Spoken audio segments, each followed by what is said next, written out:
ডাকসু নির্বাচনে ইসলামী ছাত্র শিবির সমর্থিত প্যানেলের ভূমিধস জয় দেশের রাজনীতিতে নতুন আলোচনার জন্ম দিয়েছে। অতীতে প্রতিদ্বন্দ্বিতার কাছেও যেতে না পারা সংগঠনটি এবার কেন্দ্রীয় হল সংসদে প্রায় সব আসনেই জয়ের পতাকা উড়িয়েছে। বিশ্লেষকরা বলছেন, এই ফল শুধু ক্যাম্পাসে নয়, জাতীয় রাজনীতিতেও এক ধরনের বার্তা বহন করছে।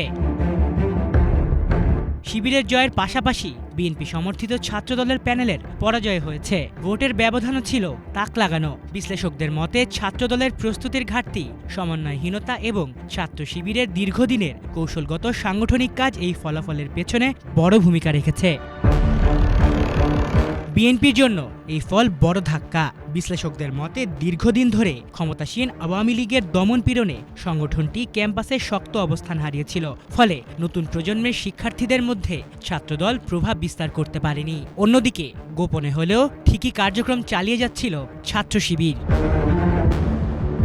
শিবির কৌশলগতভাবে নিজেদের প্রচারণায় ধর্মভিত্তিক বক্তব্য এড়িয়ে গেছে। ঐক্যবদ্ধ শিক্ষার্থী জোট নামের ব্যানারে প্রচারণা চালিয়ে তারা নিজেদের মধ্যপন্থী ইমেজ তুলে ধরতে পেরেছে। বিশ্লেষকরা বলছেন, জামাতের অতীতের বিতর্কিত ভূমিকা এড়িয়ে গিয়ে নতুন প্রজন্মের শিক্ষার্থীদের কাছে গ্রহণযোগ্য হতে পেরেছে সংগঠনটি।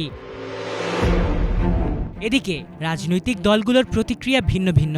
বিএনপির ভেতরে এই ফলাফল নিয়ে সমালোচনা হলেও তারা বড় ধরনের সংঘর্ষ কিংবা অস্থিরতা এড়াতে বাস্তবতা মেনে নিচ্ছে। জামাত শিবিরপন্থী মহলে এটিকে ভবিষ্যৎ জাতীয় নির্বাচনের সম্ভাব্য বার্তা হিসেবে দেখা হচ্ছে। তবে বিএনপি এবং তাদের মিত্ররা বলছেন, ডাকসুর ফল সরাসরি জাতীয় নির্বাচনে প্রভাব ফেলবে না।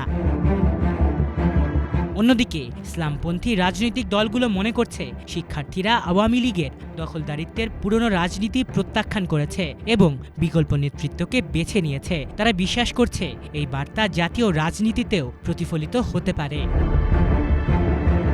বিশ্লেষকরা বলছেন, ডাকসুর ফলাফল দেখিয়েছে দীর্ঘদিনের সাংগঠনিক পরিকল্পনা ও নতুন কৌশলী। একই সঙ্গে এটি বিএনপি সহ সব রাজনৈতিক দলের জন্য একটি বার্তা যে আস্থা হারালে রাজনীতিতে বিকল্প শক্তির উত্থান অনিবার্য হয়ে যায়।